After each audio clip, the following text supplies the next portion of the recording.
नमस्कार साथियों, हम आज की क्लास ऑफलाइन नहीं ले पाए इसलिए ऑनलाइन ही लेंगे। तो कंटिन्यू करते हैं प्रॉफिट एंड लॉस का टॉपिक आगे। क्वेश्चन है अपने सामने कि वस्तुओं का जो क्रय मूल्य है वो विक्रय मूल्य के फॉर्मेट में दे दिया जाए तो लाभ या हानि प्रतिशत की हम गणना कैसे करेंगे। तो यहाँ पे दिया है कि 25 वस्तुओं का जो क्रय मूल्य है, कितनी वस्तुओं का, 25 वस्तुओं का क्रय मूल्य 20 वस्तुओं के विक्रय मूल्य के बराबर है, तो लाभ प्रतिशत क्या होगा। इस फॉर्मेट में भी क्वेश्चन एग्जाम में पूछे जाते हैं। तो हम देखते हैं कि इसको सॉल्व कैसे करेंगे। तो सबसे पहले लाभ कब होगा या लाभ प्रतिशत कब निकाल देंगे, जब लाभ की कंडीशन क्रिएट होगी। अब लाभ की कंडीशन कब बनेगी, लाभ तब बनता है जब विक्रय मूल्य या इसको हम बोलते हैं सेलिंग प्राइस बड़ा हो किससे, क्रय मूल्य से। किससे बड़ा होगा, क्रय मूल्य या कॉस्ट प्राइस। इसका मतलब ये कि मैं वस्तु को कम में खरीदूंगा। मान लो मैंने 100 रुपये में कोई वस्तु खरीदी है और उसको 120 या 100 से अधिक में मैं बेच रहा हूँ, तो यहाँ पे मुझे क्या हो जाएगा, प्रॉफिट हो जाएगा या फायदा हो जाएगा। तो इस तरीके से यहाँ देखेंगे हम कि इस केस में क्या हो रहा है कि 25 वस्तुओं का जो क्रय मूल्य है, सीधे से लिख देंगे हम, 25 वस्तुओं का कॉस्ट प्राइस किसके बराबर है, 20 वस्तुओं के विक्रय मूल्य के बराबर। किसके बराबर है, 20 वस्तुओं के विक्रय मूल्य।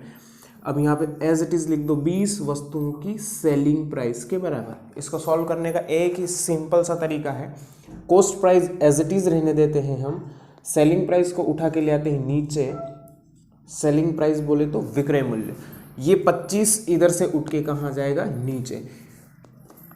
तो यहाँ 25 उठ के आ जाएगा नीचे, कोई कंफ्यूजन क्रिएट नहीं होगा इसलिए। अब सीधे से देखना है कि ये क्या हो जाएगी, इसकी कॉस्ट प्राइस, ये क्या हो जाएगी, इसकी सेलिंग प्राइस। कॉस्ट प्राइस बोले तो ये हो जाएगा इसका क्रय मूल्य और ये हो जाएगा इसका विक्रय मूल्य।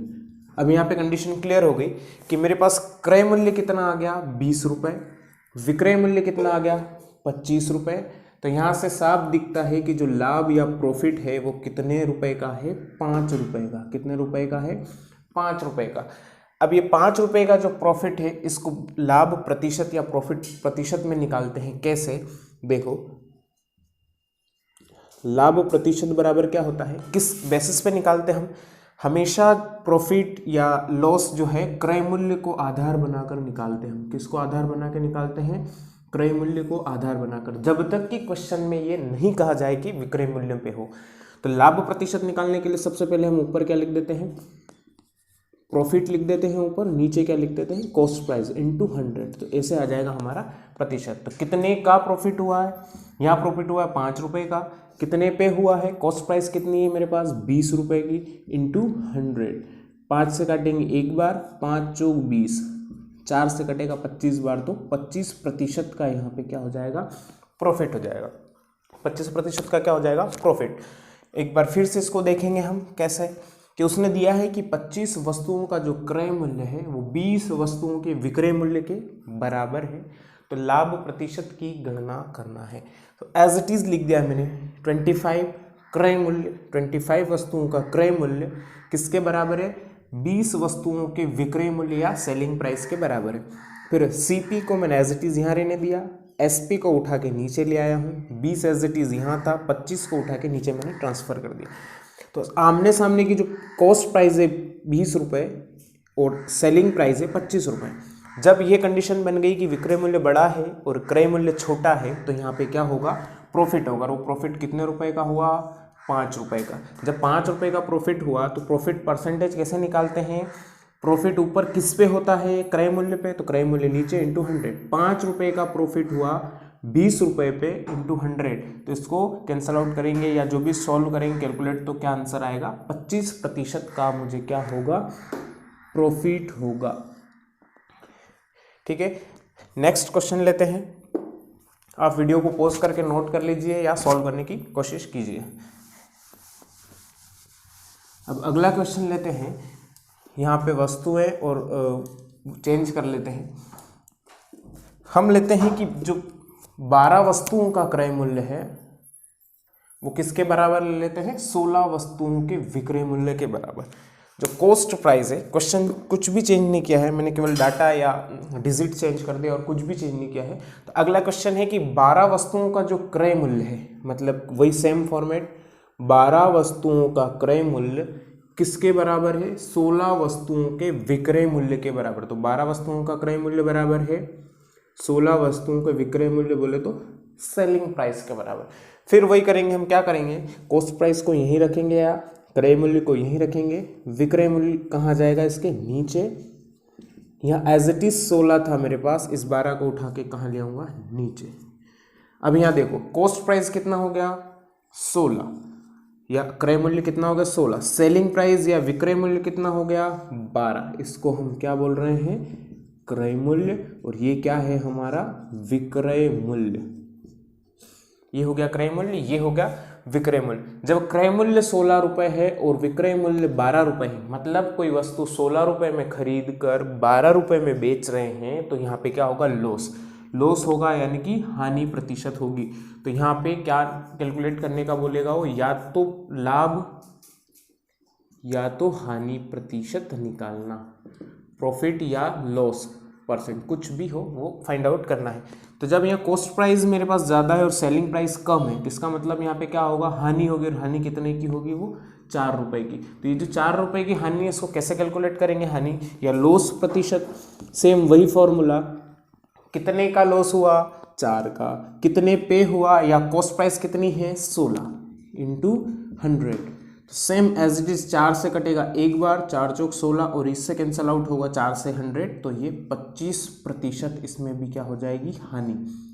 दोनों ही केस अब अपने सामने आ गए कि पहले प्रॉफिट हो रहा था तो भी हमने निकाल लिया, तब लॉस हो रहा तो भी निकाल लिया। बस इस टाइप के फॉर्मेट पे जो भी क्वेश्चन जनरेट होते हैं उसको डायरेक्टली एज इट इज लिख के उसको सॉल्व करना है।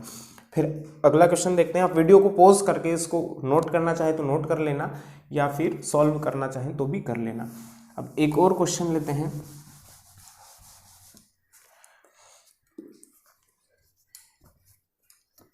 पांच वस्तुओं का या 6 वस्तुओं का क्रय मूल्य जो है वो 5 वस्तुओं के विक्रय मूल्य के बराबर है। अब क्या दे दिया उसने कि 6 वस्तुओं का जो क्रय मूल्य है वो किसके बराबर है? 5 वस्तुओं के क्रय मूल्य के बराबर। तो सेम एज इट इज लिखना है। कैसे? 6 वस्तुएं हैं, उनका क्रय मूल्य, बोले तो CP कॉस्ट प्राइस किसके बराबर है? 5 वस्तुएं हैं, उनके विक्रय मूल्य के बराबर या सेलिंग प्राइस के बराबर। अब हमको क्या कैलकुलेट करना है? या तो इसने पूछा है कि प्रॉफिट या लॉस प्रतिशत क्या होगा, हमको ये कैलकुलेट करना है। फिर देखते हैं हम आगे क्या करेंगे। एज इट इज CP को यहीं रखेंगे, SP उठा के आ जाएगा इसके नीचे, बचा यहाँ क्या? 5, और 6 उठ के कहाँ जाएगा? नीचे। तो इसके सामने CP या कॉस्ट प्राइस क्या है? 5 रुपये। तो 5 रुपये क्या हो गया मेरा? क्रय मूल्य। SP बोले तो क्या? सेलिंग प्राइस या विक्रय मूल्य। क्या हो गया यहाँ पे? 6 रुपये, या इसको मैं क्या बोलूँगा? विक्रय मूल्य। कंडीशन क्लियर है कि विक्रय मूल्य क्रय मूल्य से बड़ा है। विक्रय मूल्य कितना है? 6 रुपये। क्रय मूल्य कितना है? 5 रुपये। तो यहाँ पे क्या हो रहा है कि जब विक्रय मूल्य क्रय मूल्य से बड़ा है तो लाभ हो रहा है, और लाभ कितने का हो रहा है? यहाँ पे 1 रुपये का। कितने रुपए का लाभ हो रहा है? 1 रुपये का। तो इसको प्रतिशत में कैसे कन्वर्ट करेंगे कि प्रॉफिट प्रतिशत कैसे निकालते हैं? कितने का प्रॉफिट हुआ? 1 रुपये का, या प्रॉफिट अपॉन CP इंटू 100। कितने का प्रॉफिट हुआ? 1 रुपये का। कितने पे? क्रय मूल्य कितना है? 5 इंटू 100। तो 1/5 किसकी वैल्यू होती है? 20% की। किसकी वैल्यू होती है? 20% की। नहीं तो यहाँ से कैंसिल आउट कर दो, 5 दूना 10 और 1 0। 20% का यहाँ पे क्या हो जाएगा? प्रॉफिट, या 20% का लाभ यहाँ पे सामने आ जाएगा। तो तीनों चारों क्वेश्चन एज इट इज हमको करना है। अब क्वेश्चन का फॉर्मेट चेंज करते हैं। वीडियो को पॉज करके आप इसको नोट कर लीजिए।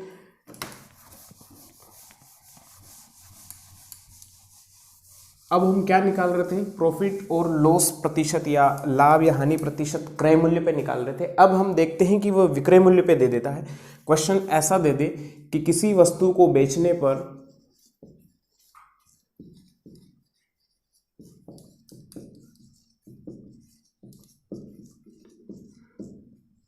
20% का लाभ उसके विक्रय मूल्य पर होता है। किसके होता है? उसके विक्रय मूल्य पर होता है तो क्रय मूल्य पर लाभ प्रतिशत क्या होगा।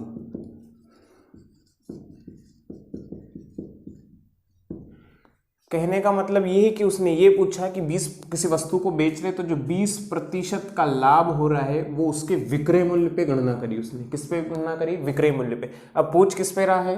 क्रय मूल्य पे। तो क्रय मूल्य पे कितना लाभ प्रतिशत होगा उसको कैलकुलेट करना है। तो देखते हैं यहाँ पे, तो किसी वस्तु को बेचने पर 20% का लाभ उसके विक्रय मूल्य पे होता है। तो सीधे से पहले क्या लिख लेंगे हम? 20% को कैसे लिखता हूं मैं? 20% होता है 20/100, या इसको मैं और क्या लिख सकता हूं? 1/5। कैलकुलेट करेंगे, देखो 20 एक बार, ये 5 बार, इसको क्या लिख सकता हूं मैं? 1/5। तो 20% की वैल्यू मेरे पास क्या आ रही है? सीधी सी 1/5। अब क्या बोल रहा है वो कि 20% का लाभ हो रहा है। तो ऊपर वाला क्या है मेरे पास? लाभ, या इसको मैं बोलूंगा प्रॉफिट। किस पे हो रहा है? उसके विक्रय मूल्य पे। तो नीचे वाला क्या हो जाएगा? ये सेलिंग प्राइस। दो चीजें निकल के सामने आती है कि 5 रुपए पे 1 रुपए का लाभ हो रहा है। इसका मतलब 5 रुपए उसने दिया है कि विक्रय मूल्य है, इस पे 1 रुपए का क्या हो रहा है? प्रॉफिट हो रहा है। तो 5 रुपए पे 1 रुपए का प्रॉफिट हो रहा है, तो यहां से हम क्रय मूल्य निकाल लेंगे। जब मेरे पास विक्रय मूल्य दिया है 5 रुपए, लाभ दिया है 1 रुपए, तो क्रय मूल्य कैसे निकालते हैं, या सीपी कैसे निकालते हैं? क्रय मूल्य बराबर क्या होता है कि जब मैं विक्रय मूल्य में से या सेलिंग प्राइस में से मैं प्रॉफिट को माइनस कर दूं, तो कितना है मेरे पास? 5 रुपए, इसमें से 1 रुपए में प्रॉफिट को माइनस कर दूं, तो क्रय मूल्य या कॉस्ट प्राइस मेरे पास कितनी आ जाएगी? 4 रुपए। तो यहाँ से सीधा सा हमको पता चलता है कि जो कॉस्ट प्राइस है या क्रय मूल्य है 4 रुपए। अब ये जो लाभ प्रतिशत है इसकी गणना किस पे करना है हमको? इस क्रय मूल्य पे। तो सीधी सी चीज लगाना है कि जो लाभ प्रतिशत है वो कैसे निकालते? कितने का लाभ हुआ? 1 रुपए का। अब किस पे निकालना है? क्रय मूल्य पे। पहले किस पे दिया था? विक्रय मूल्य पे। अब निकालना है क्रय मूल्य पे, इंटू 100 कर देंगे। तो लाभ प्रतिशत कितना आ जाएगा? 25%। अगर वही प्रॉफिट उसने किस पे दिया था? विक्रय मूल्य पे या सेलिंग प्राइस पे, तो हमारे पास कितना आ रहा था? 20%। जब हमने इसको कैलकुलेट किया क्रय मूल्य पे या कॉस्ट प्राइस पे, तो इसका आंसर कितना आया? 25%। और देखते हैं क्वेश्चन, वीडियो को पॉज करके आप क्वेश्चन नोट करके पूरा सॉल्यूशन भी नोट कर लेंगे। फिर देखते हैं हम अगला, कि किसी वस्तु को बेचने पर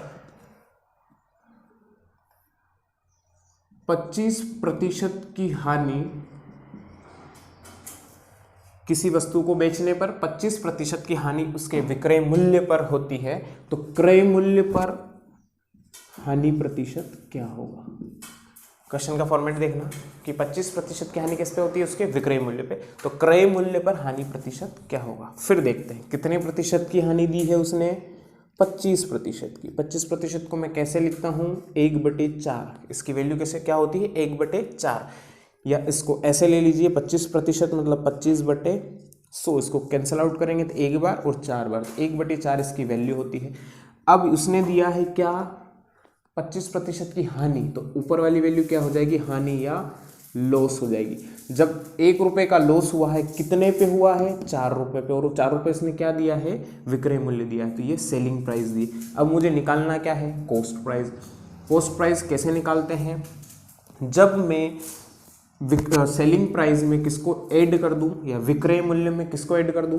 देखो क्रय मूल्य कब आता है? जब मैं विक्रय मूल्य में हानि को जोड़ देता हूं। विक्रय मूल्य प्लस हानि, या सेलिंग प्राइस प्लस क्या कर दूंगा मैं? लॉस। तो ये क्या निकल के आ जाएगा मेरा? क्रय मूल्य या सीपी। देख लो, एग्जाम्पल के लिए समझते हैं कि यदि कोई वस्तु मैंने 100 रुपए में खरीदी है और उसको 80 रुपए में बेच दिया है, और 20 रुपए की क्या हो गई मुझे? हानि। तो क्लियर है चीज। तो क्रय मूल्य क्या आएगा? 100 रुपए कब आएगा? जब 80 में बेचा और हानि कितने की है? 20 रुपए की। तो इस तरीके से यहाँ पे जो सीपी निकल के आएगा वो कितना निकल के आएगा कि 4 रुपए में वस्तु को बेचा और 1 रुपए का लॉस, तो टोटल सीपी या क्रय मूल्य आ जाएगा मेरे पास 5 रुपए। अब इस हानि प्रतिशत को मुझे किस पे कैलकुलेट करना है? इस सीपी पे या फिर क्रय मूल्य पे। तो लॉस प्रतिशत कैसे निकालूंगा, कितना लॉस हुआ मुझे, 1 रुपये का, किस पे हुआ, 5 रुपये पे, इंटू 100।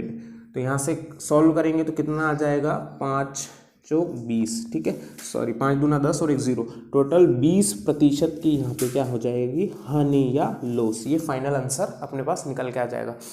तो इस तरीके से ये तीनों चारों क्वेश्चन आपको अच्छे से समझ में आ गए होंगे। इसको वीडियो को पॉज कर करके आप क्या कर सकते हैं, वीडियो को रोक के क्वेश्चन और आंसर दोनों नोट कर लेंगे। धन्यवाद।